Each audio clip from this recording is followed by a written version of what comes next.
वो मर्द आहन जब आएगा, वो जो लफ्ज कहेगा वही आईन होगा। आप हमें साइडलाइन करके ये बावर करते हो कि आपकी सरकार को टिकाऊ मिल जाएगा। अरे सरकार को ऐसा टिकाऊ मिलता है, क्या पार्लियामेंट इस कदर मजबूत होती है? अरे वो मर्द आहन बैठा हुआ है, जिस दिन वो निकला वही अदालत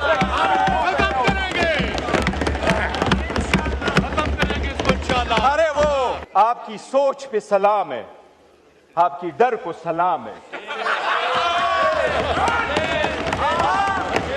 इतना डर, इतना भयानक डर, तौबाजी कि वो दरवाजा न खुले, कोई उससे मिले ना, मैसेज ना आए। एक न्यूक्लियर स्टेट के सरबरा बाहर मुल्क में बैठ के, बाकू में बैठ के वो अप्रूवल करा रहा है। इस तरमीम को हम बाकू तरमीम कहते हैं। इस बाकी तरमीम को, इस बाकू तरमीम को, इस सुबह बेनूर को हम नहीं मानते, आवाम नहीं मानते। जरदारी तो अपने केसेस पहले मर्तबा में पार्कलेन वाले रेफरेंस में 4 अरब रुपए की करप्शन है। क्या करप्शन में आप पेश होकर के नहीं कह सकते कि मैं बेगुनाह हूं? आप नहीं कह सकते इसमें एविडेंस नहीं है? क्या आप ये सिर्फ ले रहे हैं कानून का सामना कि मेरे पास जो मर्जियों में करूं, मैं कानून से बाला तरूं? No matter how high you may be, the law is above you. हम कोशिश करेंगे, हम इनको कानून के कटोरे में लाएंगे और इंशाल्लाह होके रहेगा। अरे क्या खाम ख्याली में रहते हो? वो मर्द आहन जब आएगा, वो जो लफ्ज कहेगा वही आईन होगा। अगर आजमा के देखना है, अगर आजमा के देखना है, अगर आजमा के देखना है तो किसी इतवार बाजार में जाके देखो, किसी जुमे पे जाके देखो, किसी फौजी पे जाके देखो। हरे आईन और कानून उसकी मरहूनी मिन्नत है। करो।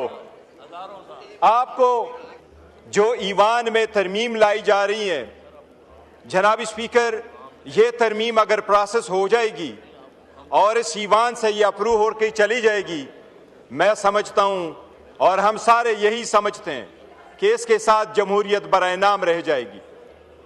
जनाब स्पीकर, सबसे पहले मैं ये अर्ज कर दूं कि ये जो तरमीम लेके आ रहे हैं, सबसे पहली बात यह है कि लास्ट टाइम जो तरामीम हो रही थी उसमें 26वीं तरमीम का जो एजेंडा था ये रह चुका था, और जिसमें उन्होंने खुद ये एडमिट कर लिया था कि वाकई वो आईन से मुतसादम है। वो एजेंडा दोबारा ये रिकॉर्ड पे ला करके अपने मेजॉरिटी के बलबूते पे ये ख़त्म करना चाह रहे हैं। जनाब स्पीकर, ताकत के बलबूते और जनाब स्पीकर अपने ज़ाती मफादात के लिए जो लोग इमारतें तामीर करते हैं, लोग उनको अपने अवामी और नेशनल मोनूमेंट नहीं समझते। अवाम उनको गुलामी की यादगारें समझते और उनके मिटाने की कोशिश करते हैं। आपका ये पिरामिड बनने से पहले गिरेगा। तारीख में पहली मर्तबा, दुनिया की तारीख में पहली मर्तबा एक न्यूक्लियर स्टेट के सरबरा बाहर मुल्क में बैठ के, बाकू में बैठ के वो अप्रूवल करा रहा है। इस तरमीम को हम बाकू तरमीम कहते हैं। इस बाकी तरमीम को, इस बाकू तरमीम को, इस सुबह बेनूर को हम नहीं मानते, आवाम नहीं मानते।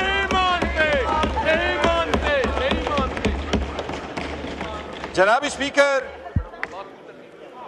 मुकद्दस जिम्मेदारी है, ईवान कह रहा है, आईन कह रहा है, उसके इब्तिदाई अल्फाज प्रियम्बल के यही है। इब्तिदा के अल्फाज, आईन के इब्तिदाई अल्फाज यही है कि जब वोट उठाएंगे तो अपनी जिम्मेदारी ईमानदारी के साथ अवाम के लिए और जमहूरियत के लिए इस्तेमाल करेंगे। आज उसके साथ बेईमानी की गई है, उस जिम्मेदारी के साथ। जनाब स्पीकर, सबसे पहली बात तो यह है कि यह हुकूमत जब आई, PDM 2, PDM 1 की हुकूमत जिस वक्त आई, तो अप्रैल में ये हुकूमत आई और मई में सबसे पहले उन्होंने तरामीम कर ली नेशनल अकाउंटेबिलिटी ऑर्डिनेंस में, और 50 करोड़ से कम केसेस को कंसिडर किया कि ये करप्शन के केसेस नहीं होंगे, और अपने सारे केसेस खत्म करा के ये साइड पे हो गए। और अब जाते जाते अपने आप को इम्यूनिटी देने जा रहे हैं कि हम जाएंगे तो इम्यूनिटी जाएंगे, हम कानून से बालातर है कि हमारा एहतसाब नहीं होगा। दुनिया में जमहूरी मुमालिक में अवाम के सामने कानून के सामने जवाबदेह होना ही जमहूरियत है। कानून के सामने जवाबदेह होने ही कानून की बालादस्ती है। क्या सहाबा और खुलफा राशिदीन पेश नहीं हुआ करते थे? क्या जमहूरियत में आपने नहीं देखा उस जमहूरियत को सलाम जिसमें प्रिंस एंड्रियो को क्वीन एलिजाबेथ जब जिंदा थी तो उसने उसको कहा, न्यूयॉर्क में आपके खिलाफ एक लड़की ने सिविल सूट फाइल किया है, लेकिन मेरा बेटा प्रिंस के हैसियत से उसको डिपेंड नहीं करेगा, मैं अपने बेटे से टाइटल ले लेती हूं और वो रॉयल की हैसियत से वहां नहीं जाएगा। और किंग चार्ल्स ने न सिर्फ उससे बाकी टाइटल लिए बल्कि उसको कहा आज के बाद आप रॉयल लाज में रहोगे भी नहीं। इसको कहते जमहूरियत, इसको कहते कानून की बालादस्ती। जनाब स्पीकर, क्या डोनाल्ड ट्रंप अभी कन्विक्ट नहीं हुआ? क्या उसके पास इम्यूनिटी थी? क्या सरकोजी फ्रांस का सदर कन्विक्ट नहीं हुआ? कल उसको बेल मिली है 3 हफ्ते के बाद। क्या जैक शिराक फ्रांस का सदर था, वो कन्विक्ट नहीं हुआ? क्या यहूद इजराइल वाला सदर वो कन्विक्ट नहीं हुआ? आप लोगों ने नहीं देखा दुनिया के किस सदर के पास इम्यूनिटी होती है? आप बहके ये कौन सी बात है जो लॉ मिनिस्टर साहब आवाम को बावर कराना चाहते हैं कि सदर अगर चला जाए तो उसके पास समन नहीं जाना चाहिए? बताएं, आपके 15 सदर गुजर गए, कौन सा सदर है जिसके पास समन जा चुका है?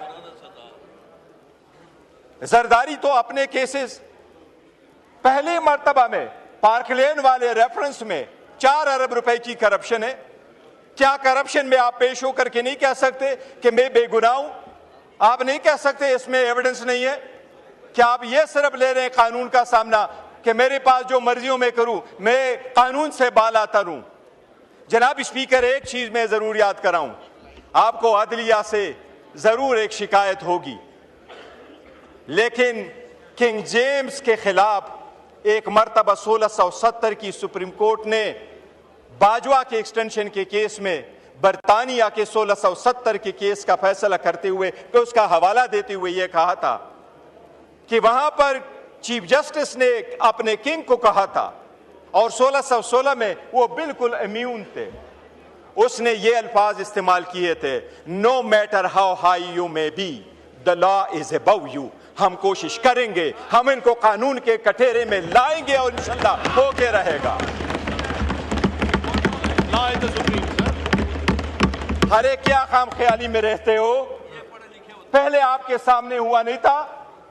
कानून के तबादले करके आईन के तबादले करोगे, आप क्या कहोगे? घर में आराम से बैठोगे? आप हमें साइडलाइन करके ये बावर करते हो कि आपकी सरकार को टिकाव मिल जाएगा। अरे सरकार को ऐसा टिकाव मिलता है, क्या पार्लियामेंट इस कदर मजबूत होती है? अरे वो मर्द आहन बैठा हुआ है, जिस दिन वो निकला वही अदालत